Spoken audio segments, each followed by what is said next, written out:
Hey guys, and welcome back to this channel. In this video, I'll be showing you guys how you can recharge your mood on Bloxburg. So for instance, your health is, your hygiene is low. You're just going to go to the bathroom here and you can wash your face. Or you can also go to the bathroom to fill up your hygiene here. For energy, you're just going to go to this place and just set. And it's going to fill that up. For hunger, you're going to go in front. You need to leave your shift first. Then you can buy a burger here. And then you're just going to eat that. And to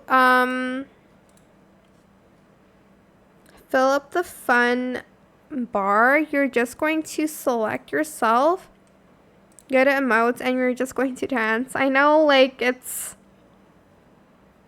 takes a little bit longer, but it does fill up your fun a little bit.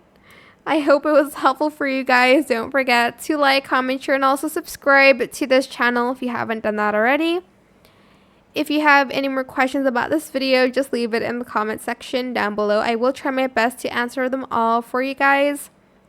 And if you found this video helpful, please click the thanks button as well. That is it for this video. Thank you so much for watching. Bye.